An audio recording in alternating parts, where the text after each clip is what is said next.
আসসালামু আলাইকুম। English with Hasnahina YouTube চ্যানেলে আপনাদের সবাইকে স্বাগত। আশা করছি আপনারা সবাই অনেক বেশি ভালো আছেন। আজকের ক্লাসে আমরা বাংলা টু ইংলিশ ট্রান্সলেট করব। এই বাংলা অনুচ্ছেদে আমি প্রত্যেকটা ওয়ার্ড আপনাদেরকে ইংলিশে ট্রান্সলেট করে দেখাবো, যাতে আপনারা খুব সহজে ইংরেজি লিখতে, বলতে, পড়তে এবং বুঝতে পারেন। বাংলা টু ইংলিশ ট্রান্সলেশনের মাধ্যমে কিন্তু আমরা খুব দ্রুত ইংরেজি শিখতে পারি। আমার এই ইউটিউব চ্যানেলে নতুন থাকলে অবশ্যই আমার চ্যানেলটিকে সাবস্ক্রাইব করবেন, লাইক, কমেন্ট, শেয়ার করে সাথেই থাকবেন, যাতে আমার সমস্ত ভিডিওগুলো সবার আগে আপনি পেয়ে যান এবং খুব দ্রুত সঠিক নিয়ম ইংরেজি শিখতে পারেন। চলুন আজকের ভিডিওটি শুরু করি। সময় গতিশীল। এখানে আমাদের সাবজেক্ট হচ্ছে সময়। ওকে, তাহলে টাইম ইজ। সময় এখানে থার্ড পারসন সিঙ্গুলার সাবজেক্ট, তাই আমাদেরকে বি ভার্বে ইজ ব্যবহার করতে হবে। Time is. এখানে গতিশীল। গতিশীলের ইংলিশ হচ্ছে dynamic. Okay, dynamic. Time is dynamic মানে সময় গতিশীল। সময় কারোর জন্য অপেক্ষা করে না। তাহলে এখানে আমাদের সাবজেক্ট হচ্ছে সময় এবং ভার্ব হচ্ছে করে না। কোনো কিছু করার ইংলিশ হচ্ছে ডু, করে না তাহলে ডু নট বা ডাজ নট। এখানে দেখেন, আমরা যখন ইংলিশে কথা বলি তখন সর্বপ্রথম আমরা সাবজেক্ট, ভার্ব, তারপরে অবজেক্ট ব্যবহার করি। ওকে, তাহলে এখানে আমাদের সাবজেক্ট কি? সময়। তাহলে আমরা লিখি টাইম কি করে না? অপেক্ষা করে না। তাহলে টাইম ডাজ নট ওয়েট মানে অপেক্ষা করে না।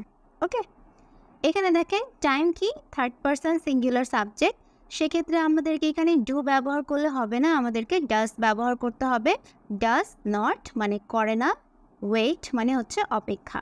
Time does not wait for anyone. Time does not wait for anyone. সময় কারোর জন্য অপেক্ষা করে না। মানব জীবনে সময়ের গুরুত্ব সর্বাধিক। তাহলে কিসের গুরুত্ব? সময়ের গুরুত্ব। তাহলে এটাকে আমরা ইংলিশে বলবো the importance. The importance. The importance of time মানে হচ্ছে সময়ের গুরুত্ব। The importance of time is utmost. Okay, utmost in human life. Human life মানে হচ্ছে মানব জীবনে। The importance of time মানে হচ্ছে সময়ের গুরুত্ব। সর্বাধিকের ইংলিশ হচ্ছে atmost. Okay, the importance of time is atmost in human life. In human life মানে হচ্ছে মানব জীবনে। মানব জীবনে সময়ের গুরুত্ব সর্বাধিক বা সবচেয়ে বেশি। The importance of time is atmost in human life. টাকা পয়সা গাড়ি বাড়ি চলে গেলে আবার অর্জন করা যায়। ওকে, টাকা পয়সা গাড়ি বাড়ি চলে গেলে আবার অর্জন করা যায়। তাহলে আমরা এটাকে এভাবে বলতে পারি যে if. Okay, if money house car are gone. Okay, যদি চলে যায় are gone, it can be regain. আমি আগে লিখে নিই, আমি আপনাদেরকে বুঝিয়ে দিব। Okay, it can be regain. তাহলে এটার মানে কি?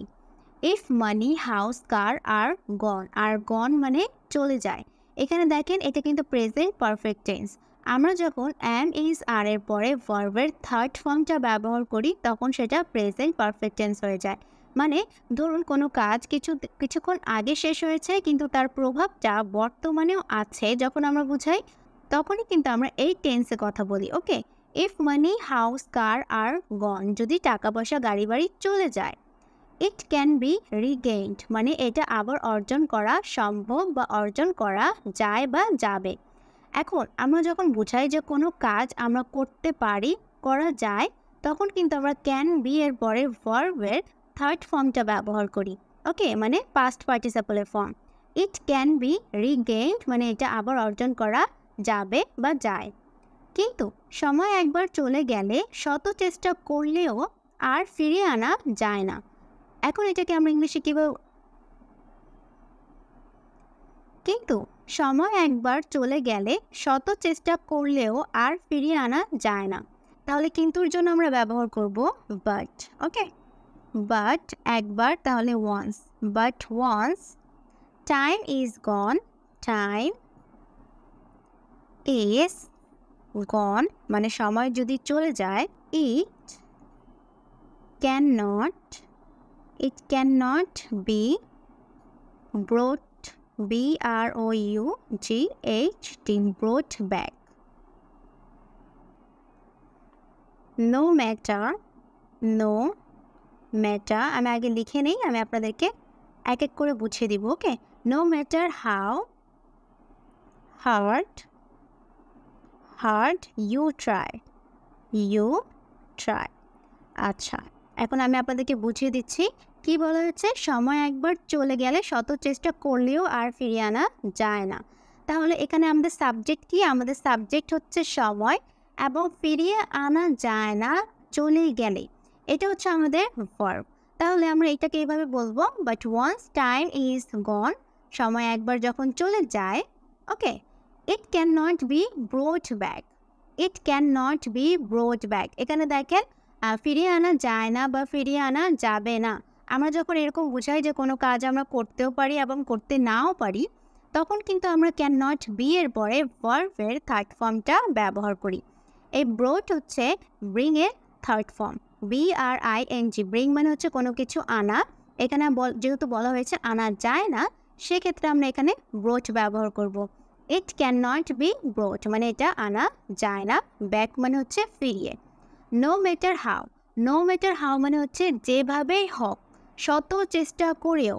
যদি আমরা বোঝাই যে শত চেষ্টা করেও আমি কোনো কাজ করতে পারিনি, সেক্ষেত্রে আমরা এই ওয়ার্ডটা বলি no matter how hard you try মানে শত চেষ্টা করলেও।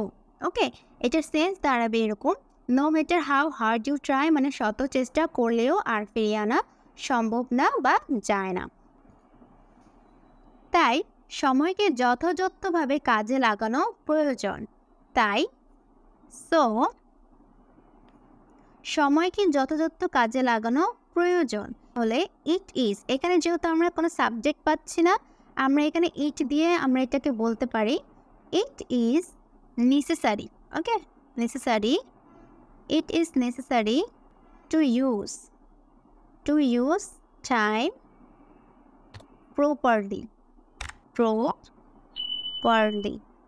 আচ্ছা, এখন দেখেন, তাই সময়কে যথাযথভাবে কাজে লাগানো প্রয়োজন। তাহলে ইট ইজ নেসেসারি মানে হচ্ছে প্রয়োজন, এটা প্রয়োজন। টু ইউজ মানে কাজে লাগানো বা ব্যবহার করা। টাইম মানে হচ্ছে সময়কে। এখানে দেখেন এই সময়কে, এটা কিন্তু হচ্ছে আমাদের object. To use time properly মানে হচ্ছে যথাযথভাবে। সময়কে যথাযথভাবে কাজে লাগানো প্রয়োজন। আমরা এটাকে এভাবে বলতে পারতাম, তাই এটা সময়কে কাজে লাগানো যথাযথ প্রয়োজন। So it is necessary to use time properly.